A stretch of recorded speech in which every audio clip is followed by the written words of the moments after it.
Bueno, vamos a ver hipolipemiantes, anticoagulantes, antiplaquetarios y fibrinolíticos. Se suponía que se los iba a dar en 2 días, ¿no? ¿Qué es eso? ¿Qué es lo que tienen que aprenderse de aquí y qué es lo más difícil?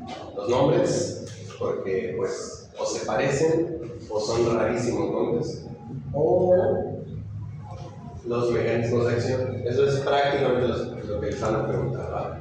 Vamos a empezar de este lado. Tenemos que hablar primeramente de esta cosita de aquí que se llama cascada de coagulación. No me importa que se la aprendan y no se la tienen que aprender, pero lo único que tienen que recordar es que había 2 vías y luego una vía común. ¿Alguien reconoce qué vía es la roja y qué vía es la azul? La roja es la intrínseca y la azul es la extrínseca. La otra es la vía común. Entonces es la intrínseca y la azul es la extrínseca. ¿Ah?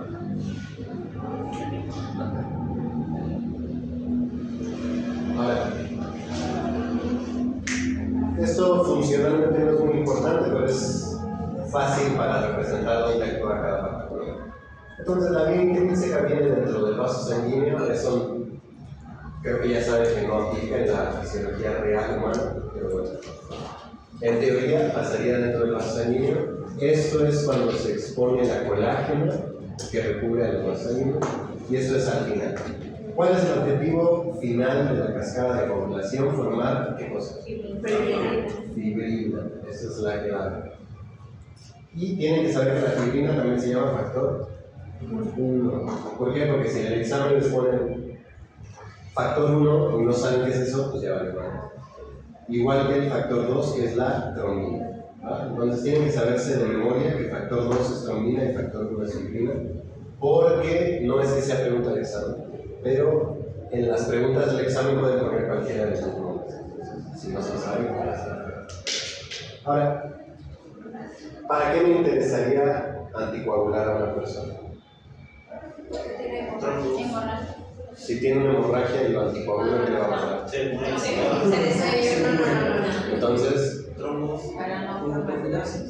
o profilaxis, esa es una probable. ¿Qué es profilaxis? Si tenía trombos, dijeron. ¿No? ¿Qué dices? Profilaxis también. Bueno, lo que tienen que saber es que hay 2 formas grandes de ver las cosas.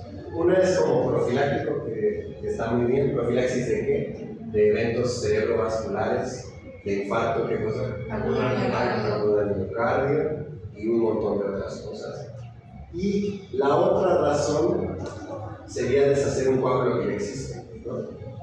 Cuando yo deshago un coágulo que ya existe, eso ya no se llama anticoagular, se llama fibrinólisis, porque dijimos que el objetivo de la cascada de coagulación es formar fibrina. Si esa fibrina ya está hecha y yo le pego a cualquier paso de acá, ¿la voy a deshacer?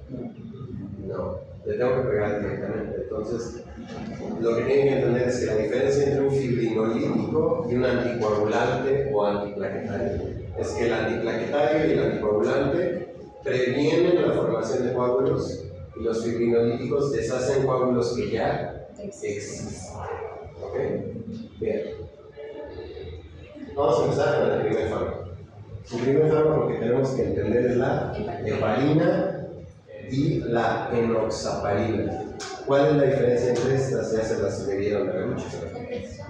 El peso molecular, ¿verdad? La enoxaparina es una heparina de bajo peso molecular. Esa puede ser la pregunta de examen más regalada del examen completo. Elige la que sea de bajo peso molecular. Entonces, la heparina, ¿cuál es su mecanismo de acción? Entonces, porque ya todos vieron esto, ¿no? ¿Se acuerdan del mecanismo de acción o no? No. Ok. La heparina lo que hace es activar una proteína que se llama antitrombina 3. ¿Vale? ¿A qué suena que va a pasar? Que al activar eso va a eliminar la trombina, ¿no? O sea, la va a deshacer. Y si no hay trombina, ¿qué dice el líquido? Que no hay. Entonces, ese es el mecanismo de eso. La heparina, ¿cómo se administra? Es de los pocos en los que vamos a ver eso. Intravenosa o subcutánea. ¿Ok? Entonces es intravenosa o subcutánea. En esta les tengo que dar datos que para mi gusto no son importantes, pero yo no hago el examen. Tiene una unión a proteínas de alrededor del 99%. O sea, es una unión a proteínas altísima. ¿Eso qué problema nos puede traer? Que se quede en el cuerpo por más tiempo. Que se quede en el cuerpo por bastante tiempo, exacto. Y no tengo manera de evitarlo. Entonces, ¿qué problema creen que puede venir con la heparina? Que después de que una Ajá, o sea, yo tengo un paciente al que le puse heparina, ahorita vamos a hablar de por qué se pondría heparina, pero ya se la puse. Y empieza a sangrar, y a sangrar, y a sangrar, y a sangrar. ¿Me espero a que la depure solito? No, porque la unión de proteínas es exageradamente alta. Entonces, de aquí a que esto se deshace, se murieron. ¿Qué hay que hacer? Ponerle un antídoto. Este es el primer antídoto que se van a tener que aprender. ¿Alguien se lo sabe? Protamina. Sulfato de protamina. Entonces, el antídoto para la heparina se llama sulfato de protamina. Y eso es pregunta de examen probablemente. Entonces, ese es el problema. Que, como tiene una unión de proteínas altísimas, es difícil de eliminar. Esta ya está medio rebuscada. La enoxaparina solo se elimina por vía renal, por su peso molecular. Pero bueno, eso ya no creo que sea eso. Entonces, la heparina se tiene que administrar vía intravenosa o subcutánea. Su mecanismo de acción es activar a la antitrombina 3, que evita que se forme trombina, por lo tanto no hay fibrina. Y sabemos que el antídoto es el sulfato de protamina. ¿Para qué les dijeron que sirve la heparina? Para tromboembolia venosa, tratamiento para síndrome coronario agudo y Parkinson inestable. Ok. A ver, vamos a ordenar esas ideas. Primero que nada, se puede usar como tratamiento para tromboembolia pulmonar. ¿Sí? O algo que es muy parecido, trombosis venosa profunda. ¿En qué se relacionan esas dos enfermedades? Si tuviéramos más tiempo se nos hubiera explicado más bonito. Trombosis venosa profunda quiere decir que se forma un trombo, que es un trombo, un coágulo que se forma en donde sea y se queda ahí atorado. Se queda en donde se formó. Entonces se forma en una vena profunda. Las venas entre más profundas son más grandes, casi siempre. Entonces se forma en una vena profunda, generalmente de las piernas, y se queda ahí. Y no hay retorno venoso, entonces la sangre se queda ahí estancada, genera dolor, además. Y la tromboembolia pulmonar es que un trombo que se formó en otro lado se desprendió y viajó hasta los pulmones.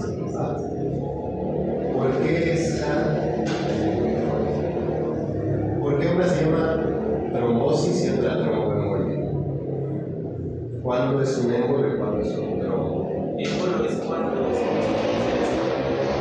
cuando se desprende y viaja. El trombo es cuando se queda en su cuerpo. Entonces, ¿qué relación tiene eso con eso? ¿Por qué las puse en el mismo lugar? porque una antecede a la otra. Ajá. La trombosis venosa profunda te puede ocasionar una tromboembolia pulmonar. Entonces, cualquier de eso se lo tienen que saber porque se les van a preguntar un montón de veces. Cualquier persona que tenga trombosis venosa profunda de las venas profundas, de las piernas, que son las afenas, corre el riesgo de tener tromboembolia pulmonar. ¿Vale? ¿Qué nos va a hacer sospechar de que un paciente tiene tromboembolia pulmonar? Que va a tener mucha taquicardia. Y disnea y un montón de otras cosas, pero lo primero es que va a tener taquicardia muy intensa. ¿Sale? Entonces lo puedo usar para eso, si es cierto. ¿Para qué más lo puedo usar? Tratamiento para síndrome coronario. Se puede, no es lo ideal, pero se podría.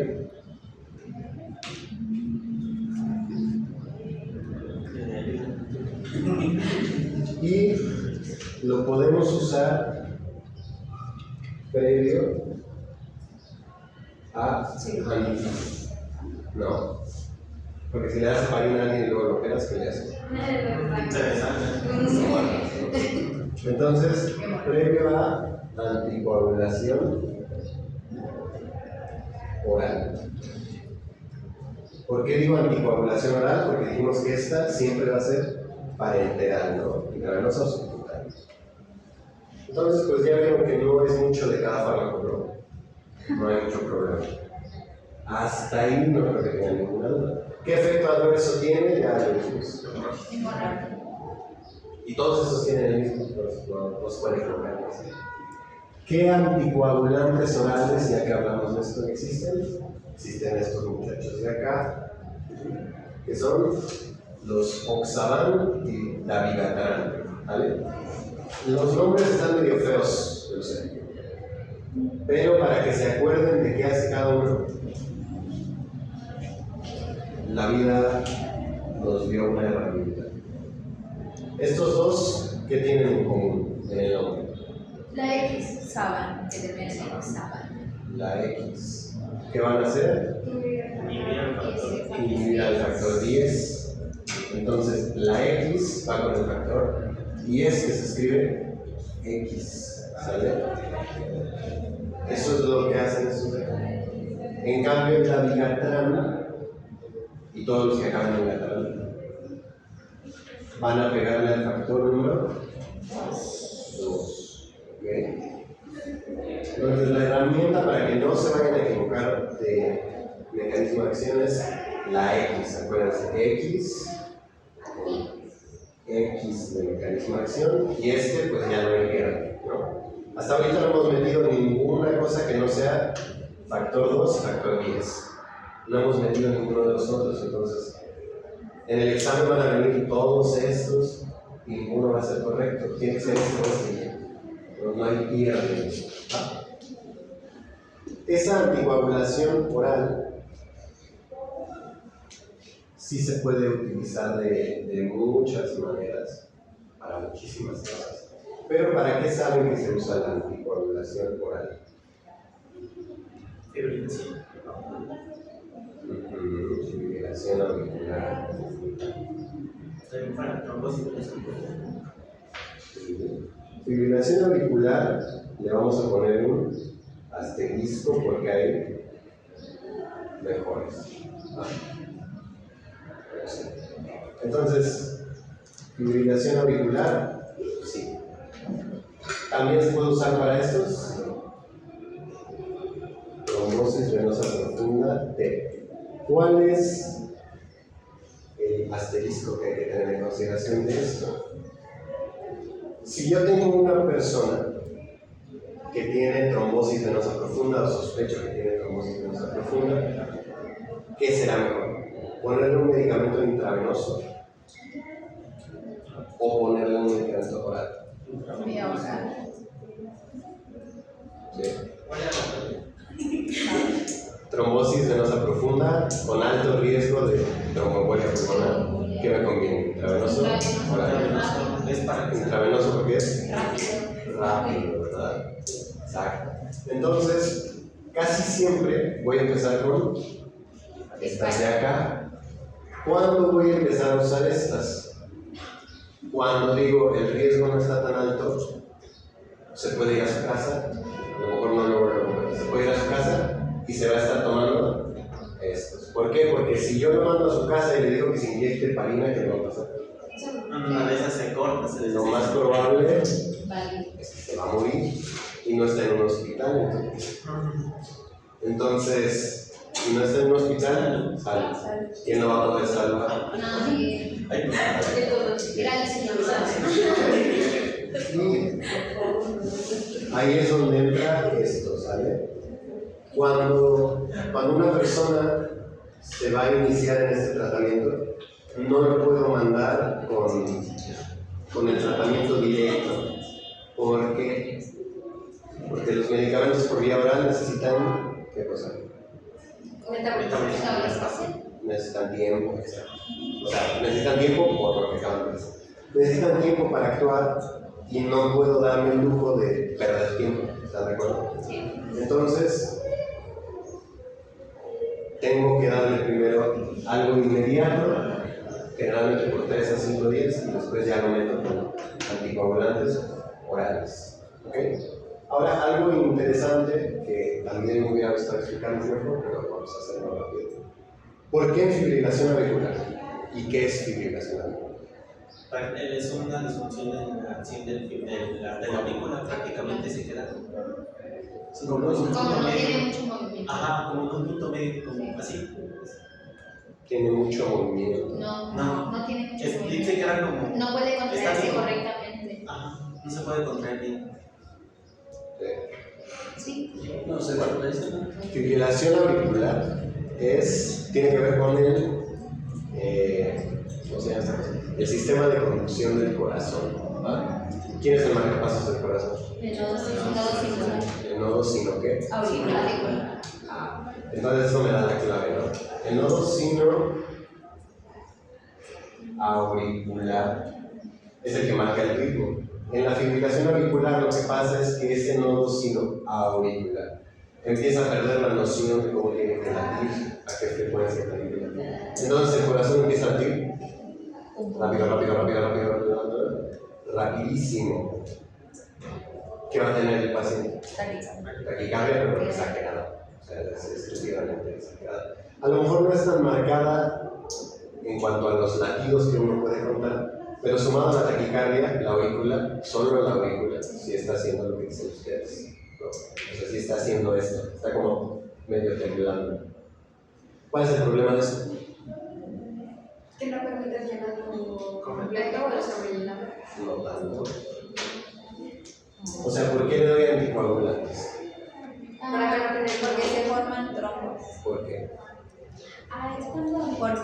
Porque pierde la viscosidad, porque no no funcionan las válvulas. No, la válvula está bien. No, porque la sangre hace como pega La sobre sangre las paredes, Porque la sangre pega sobre las paredes choca, y al no se espesa. pues Ajá, se forman paredes vasculares. Y porque en el corazón, no lo vamos a dibujar bien, pero tenemos esto y esto. Y aquí hay una cosita que cuelga, que se llama orejuela. ¿No?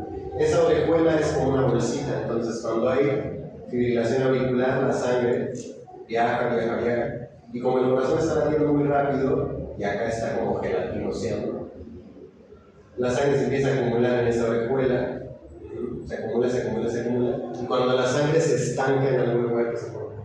Un coágulo. Entonces, ya, le dio la fibrilación auricular, se le quitó la fibrilación auricular, pero ese coágulo sigue ahí.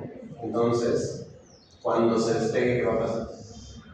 Va a tapar No va a tapar porque o sea, ¿de dónde qué lado soy? del izquierdo. Del izquierdo, ventrículo izquierdo, ¿no? Directa circulación. Ajá, o sea, no va a tapar la aorta, no puede. Pero sí va a pasar por la aorta. ¿Y a dónde va? A cualquier donde ¿Cuál es el más peligroso? Cerebro. ¿Y me va a dar un? Ok, entonces, la razón de que yo haga todo esto, porque le fibriló el corazón, es para evitar un EBC. Esa es es la razón. Entonces, ¿por qué se anticoagulan los pacientes con fibrilación auricular? Porque tienen muchísimo riesgo de generar un EBC, un riesgo altísimo, o sea, un riesgo estúpido. Entonces, siempre se tiene que anticoagular en la fibrilación auricular. Luego,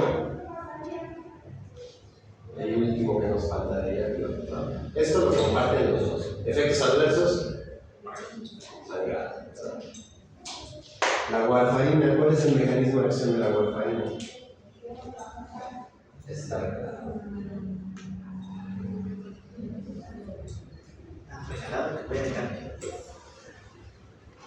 Está regalado y tiene que ver con una materia de la que tampoco saben mucho. Antagonista de la vitamina K. K.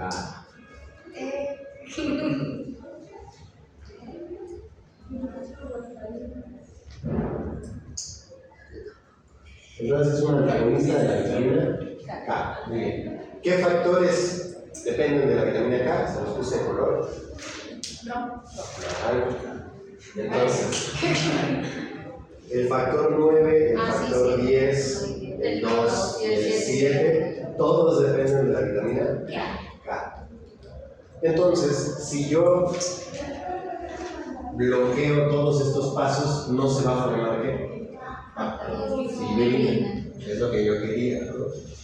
Entonces, la warfarina, eso es lo que va a hacer. La warfarina, ¿cómo se da? Oral, parenteral. ¿Se puede dar a las dos? ¿Se puede dar a las dos? Es parenteral. Solo oral, solo parenteral, las dos. Solo Se puede dar a las dos, pero generalmente se da. Entonces puede ser enteral o parenteral, pero generalmente se da enteral. Tiene una absorción buenísima, una absorción excelente, y ahora más del 95%. Entonces, ¿para qué la das parenteral? Si se absorbe perfectamente. No hay necesidad. ¿Cuál es el problema de la warfarina? Es un antagonista de una vitamina. Esta vitamina es lipo o hidrosoluble. Hidrosoluble. Liposoluble. Entonces, es una vitamina liposoluble.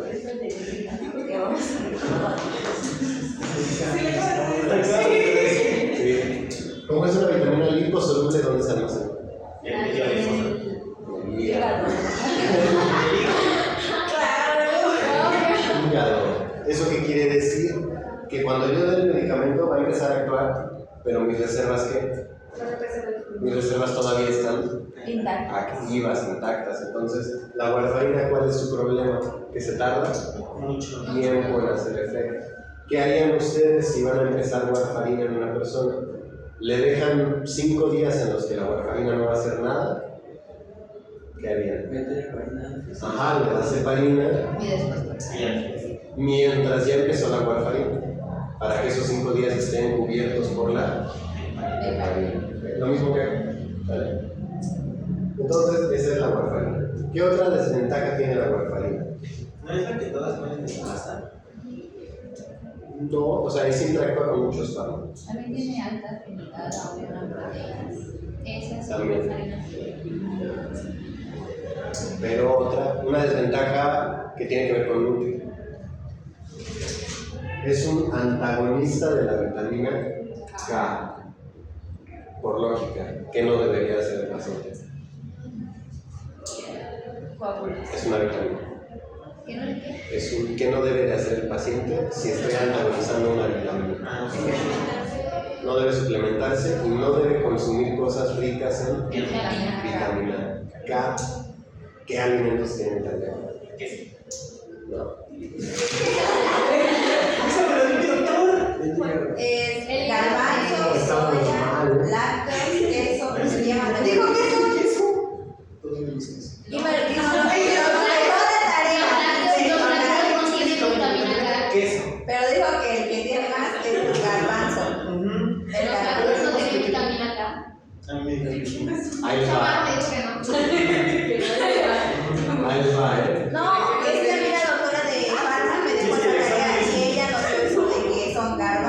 soya, lácteos y yema de huevo. Y le faltó lo más importante. Pero, El chico. pero es mi doctora, entonces está bien. Todas las hojas verdes, ¿no? Ah, pues.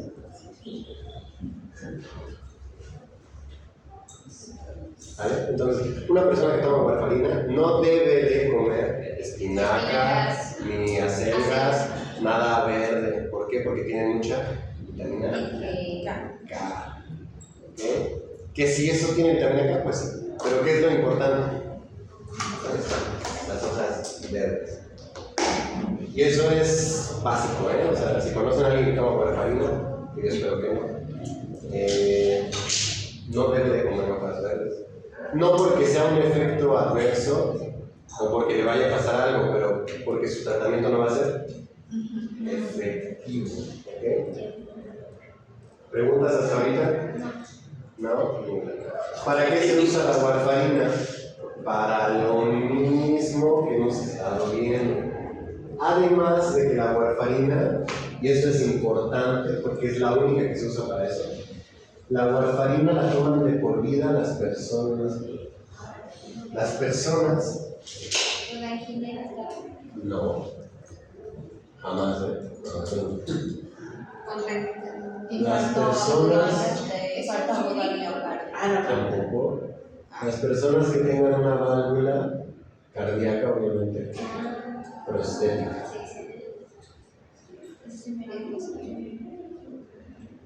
¿Qué quiere decir prostética? Que es. Mecánica. Puede ser mecánica o puede ser biológica, que ya existe. ¿Por qué? Porque las mecánicas, sobre todo, son de metal. Entonces, ¿qué dijimos que pasa cuando la sangre choca con algo duro? Se estanca. No se estanca. Se coagula. Entonces, si yo no le doy esto a mi paciente con válvula cardíaca prostética, ¿qué le va a pasar? Te va a dar una crisis. Le va a dar una crisis. Exacto. Entonces, acuérdense, todos los trombos que se forman en el corazón se van a la cabeza. ¿Se pueden ir a otro lado? Sí. Pero eso no es lo que importa, porque si se van a otro lado, pues no te mueres. Probablemente. Importante, este es el único en el que se tiene que aprender en específico esta. ¿Por qué? Porque estos están contraindicados acá, porque aumentan el riesgo de muerte de la persona. Entonces, a alguien con una válvula prostética jamás en la vida se le da esto, porque aumenta, no me acuerdo bien el número, pero creo que es 200% la probabilidad de hemorragia y con ello la probabilidad de sangrado. ¿Vale? Entonces, hasta aquí hay alguna pregunta. ¿Qué es lo que tienen que rescatar de aquí? Los mecanismos de acción.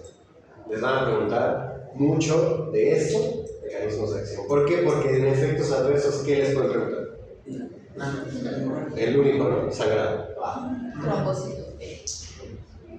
Pues sí, pero ninguno genera trombocitopenia como que muy comúnmente.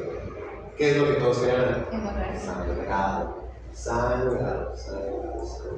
¿Podrían preguntar sobre el síndrome del dedo moral? No. Y doctor, Bueno, puede ser. les doy el dato. Pero sí, Vamos con el síndrome del dedo morado porque lo suelen preguntar. a mí se nos ocurrió, ¿no? Sí. Bueno. Todos nos fuimos con la misma. Cuando tengan el dedo morado, lo meten en queso. Bueno, Y el profe, iba a ser bien de mi chiste. sí, yo creo que te ocurrió. Bueno, ahora, el antídoto de la warfarina, ¿cuál tiene que ser? Si me paso de warfarina. De París. ¿Cómo? Ese día por otro. ¿Cómo? El dicumarol. No. A ver, piénsenlo bien. ¿Qué les va? No, plasma congelado, porque ese ya no sé, el que vas a decir por el efecto de la warfarina ya no va a servir. No. A ver, escucha. Ya entendí. La vitamina K. Entonces, la warfarina es un antagonista de la vitamina K y dijimos que no debes de tomar verduras verdes porque se repelen una con la otra. El antídoto es vitamina K. Obviamente no le vas a decir, se Tome fitonación. Vitamina K1 para ser exacto. ¿Vale? Pregunta de Nutri. ¿Para qué más se usa la vitamina K1? Es cuando se administra cuando recién nacido, ¿no? Ajá, se administra el recién nacido. Un gramo al recién nacido para profilaxis, para que no tenga hemorragia. Para que no tenga sangrado, líquido. Exacto, entonces vitamina K1. Y ya con eso tienen la respuesta de Nutri y de parte. Estos estoy casi seguro que se los van a preguntar. O sea, los dos. Y si no se lo saben, pues está pegados. Luego, ¿dudas de eso? ¿Hasta ahorita alguna pregunta? Ninguna. Lo del plasma fresco congelado sí tienes razón, o sea, se puede hacer. Pero lo haces en lo que esto tiene efecto. ¿Por qué? El plasma fresco congelado, ¿qué va a contener? No, porque ese sería un paquete plaquetario. No.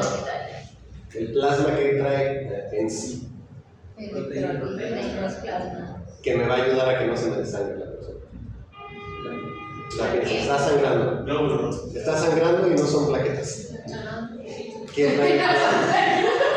Electrolitos. ¿Los electrolitos van a parar el sangrado? No. ¿Qué decir? Heparina. No, la heparina es un fibrina, no. Trombina. Trombina y Protrombina. todos los numeritos que ¿qué va a traer el plasma? Factores de coagulación. Factores de coagulación. Yeah. O sea, lo que necesito es que lo razonen. Si esto es un antagonista de la vitamina K, y dijimos que todo lo naranja depende de la vitamina K, quiere decir que la persona se queda sin factores de coagulación. Entonces, empieza a desangrarse. ¿Qué le tengo que dar? Factores de coagulación. Le puedo dar el antídoto, pero en lo que el antídoto hace su efecto, porque es una vitamina liposoluble, entonces se va a tardar unos días en jalar. ¿Qué le doy? Para que no se me muera. Plasma. El plasma que contiene Factores de coagulación. Entonces, es la solución. Es lo que tienen que empezar a razonar. ¿Sí? ¿Dudas hasta ahora? Efectos adversos de todos. Hemorragia. Hemorragia. Todos dan hemorragia. ¿Okay?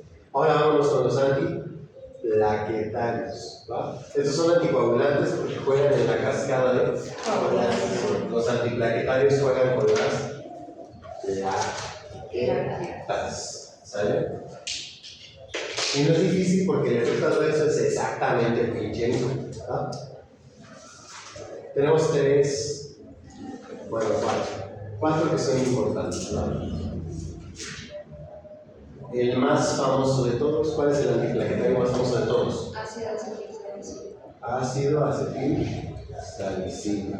Es decir, la aspirina. Hay dos que también son famosos, pero no tanto, que inhiben el receptor de purinas en las plaquetas. Digo receptor de purinas porque el ADP está de acuerdo que es una purina. ¿O no? ¿O no? Sí. Bueno, entonces, ¿cuáles son? Son el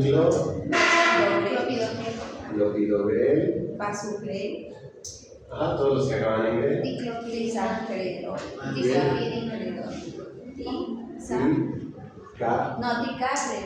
Tigrelol. Todos estos dos. Ciclopidina. A nosotros no nos dieron acetilsalicílico. A mí me dieron ácido Y clopidogrel. Pero el ácido acetilsalicílico es el de la ciclooxigenasa. Y los otros sí son los demás. Sí, los primeros. Sí. O sea, viene el tema. Sí. Bueno, entonces confíen. Sí. Primero. Y había más, pero dijo que esos eran los que iban a preguntar.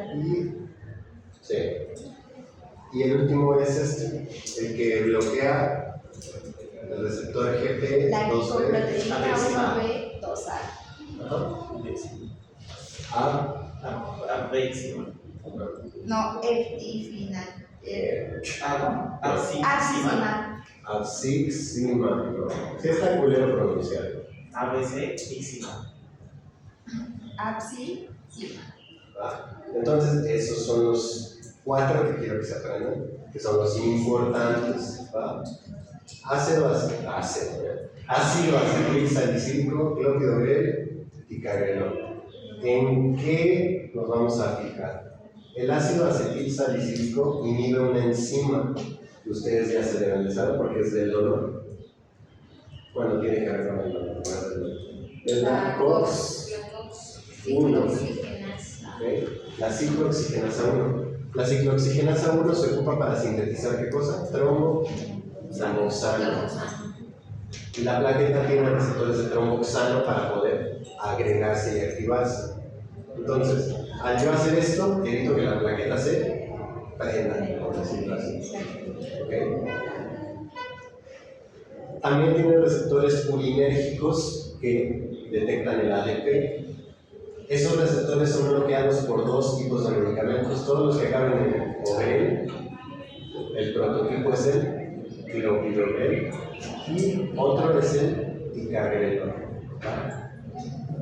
Y la última opción es bloquear la glicoproteína 2B3A con aziximab, ¿no?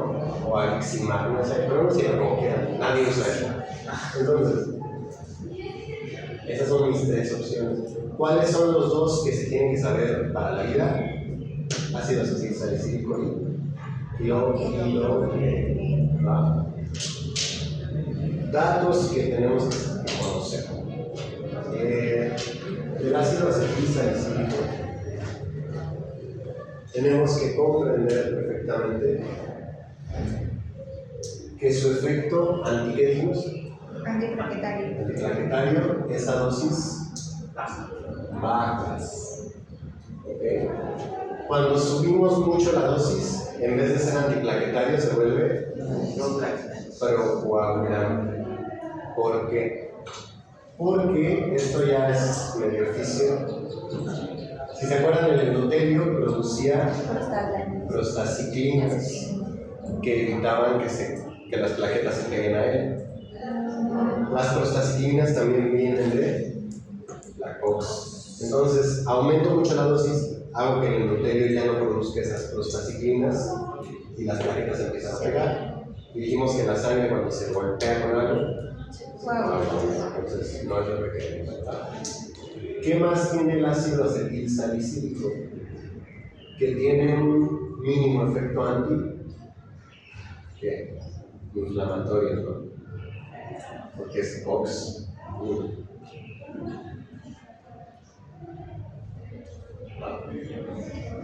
Leve, o sea, lo importante es esto, no lo antiinflamatorio, pero tiene ese efecto. Estos 2 pues tienen más o menos el mismo efecto, ¿no? Ahora, ¿cuál han oído más ustedes? Que seguramente tienen un abuelo o una abuela que toma aspirina desde tiempos inmemorables. O conocen a alguien que cualquier persona que esté enferma del corazón casi siempre toma. ¿Cuál es la que se manda en general? La aspirina, ¿verdad? El ácido acetil salicílico.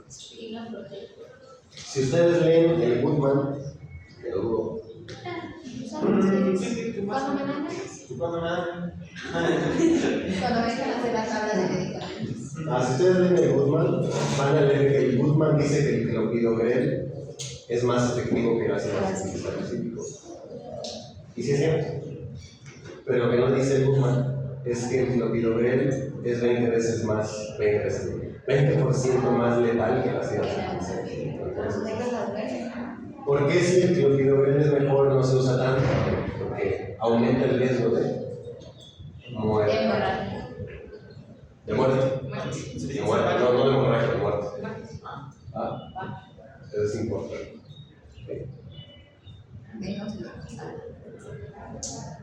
Pero sí, el clopidogrel sí es más efectivo, pero pues bueno, no quieres que se muera. Ahora, cuando yo combino estos 2, se vuelven más eficaces. ¿Cómo se llamaba eso? Cuando unías los medicamentos. Ajá, como el tramadol y el paracetamol, como la amoxicilina y el ácido clorhidrato. Se potencia. Claro, así no se dice. O sea, sí. ¿Quieres entender? ¿Efecto qué? Agonista. No. Efecto sinérgico. Entonces, ¿el ácido acetil salicílico se puede dar con clopidogrel? Sí. ¿Por qué? Porque hacen sinergia. Entonces, juntos tienen más potencia que si sumara sus efectos por separado. ¿Okay?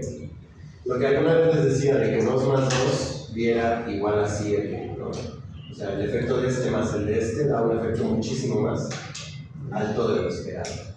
¿Sí? Hacen sinergia. Entonces, si ustedes alguna vez ven a alguien que toma aspirina y clopidogrel, que si siente riesgo de sangrar de más, pero sí tiene su razón de ser, o sea, no es una pendejada sin razón. ¿Va? ¿En qué pacientes se debe dar esto? Está fácil, es un tema que les di más o menos a detalle, no me va a hacer lo mismo. ¿En qué? En angina. Angina inestable. Entonces se tiene que dar en angina inestable. Y se puede dar cualquiera de estos. ¿Vale? Y para prevención debe ser. ¿Vale? Nadie con esto. Entonces, lo mismo. Efectos adversos de los 3, bueno, los 4.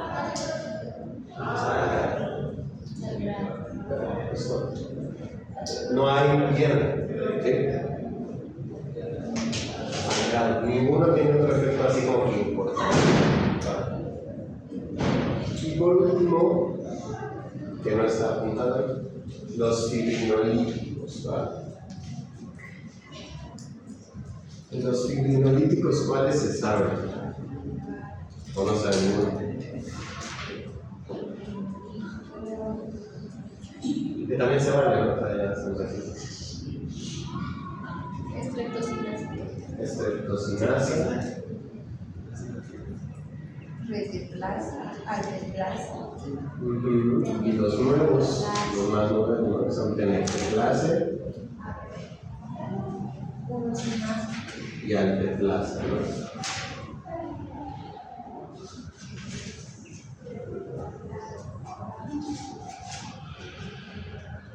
Estos fármacos pertenecen a un grupo que se llaman activadores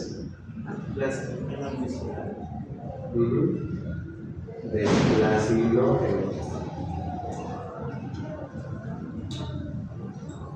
¿Cuál va a ser su función? No dice Disolver los humos que ya están formados. disolver la fibrina. Easy. Entonces van a deshacer la fibrina. Hasta ahorita estamos jugando a evitar que se formen nuevos. Aquí estamos deshaciendo los que ya existen. ¿Vale? ¿En qué condiciones tengo que hacer esto? ¿En qué condiciones vale la pena hacer esto? ¿Por qué? Porque al deshacer yo la fibrina, corro mucho riesgo de que mi paciente quede. Estoy deshaciendo la fibrina. Todos los coágulos que existan. ¿Que se genere trombofo o que deje suelto trombo? No, porque los estoy Que rompiendo. haya Trombocitopenia. Nada más. Imagínense que estos medicamentos son como Pac-Man y empiezan a morder la fibrina. Se la comen y la deshacen. Entonces, la están deshaciendo, sí, en donde quiero que la deshagan, pero también la están deshaciendo en todo el resto del cuerpo. Entonces, cualquier coágulo que estaba evitando una hemorragia, en donde sea, se rompe y empieza el sangrado. Pues. ¿En qué momento me conviene usar esto? Uno muy importante es, y el más importante de todos, básicamente, es el STEMI. ¿Qué era STEMI? Cuando se abre el vaso sanguíneo, cuando se... No, es una malla que se pone en el vaso sanguíneo para abrirlo. No, eso es un STEMI. Se parece. STEMI o, bueno, en español sería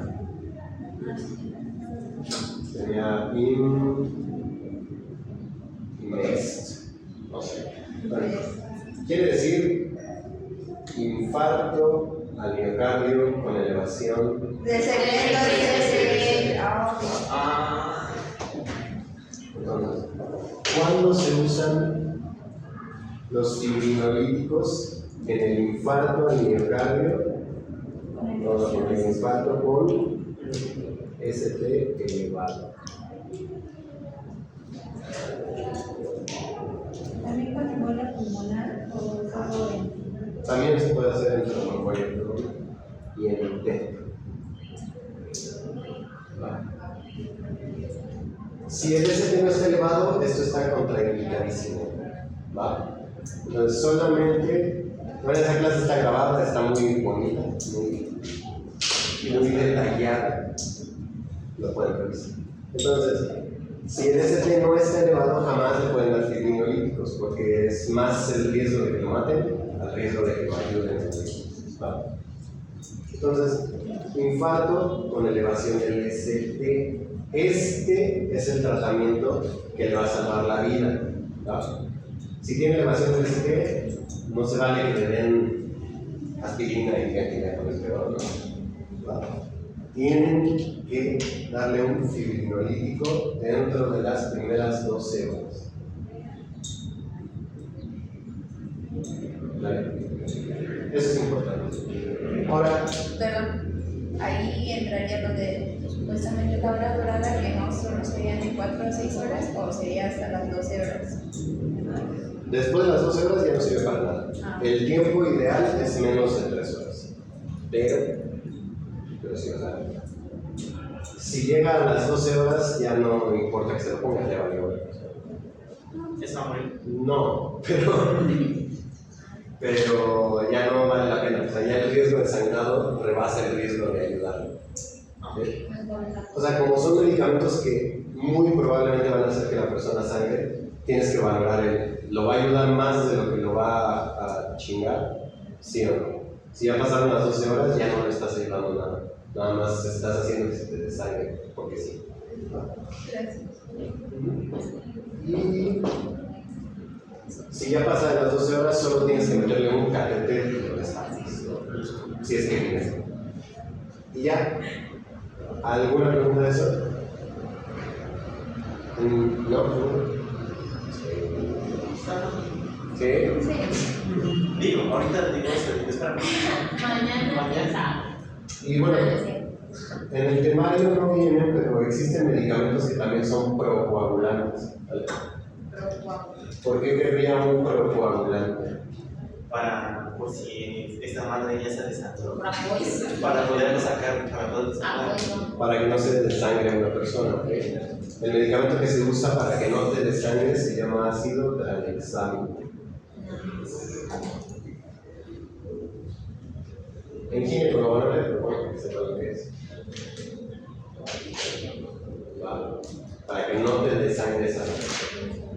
Es el que le dan cuando después de estar seguros de que la placenta salió, se lo das para que haya una contracción muscular fuerte y no se desangre. No tanto que haya una contracción muscular, pero sí es para que no se desangre después del parto. No. Es que eso. Ese se da por si se queda un resto de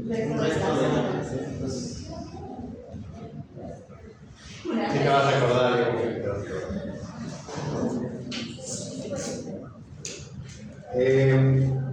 No nada más se usa en gineco, pero en gineco va a ser la primera vez que se usa así. También se usa en cirugía, pero yo no soy fan de eso. Ahora, ¿dudas de esto? Seguro. ¿Qué se tiene que saber? el mecanismo de Acción. acción. Si no saben el mecanismo de acción, ya mamá, pero durísimo. Sí, queda Es 28 horas, puedes poner. Le puedo poner pausa tantito. Ayer fue mi residencia, pero yo no soy fan de BTS. No, está bien, pero para poner dos diferentes, ¿no? Sí, pero. ¿Quieren dos?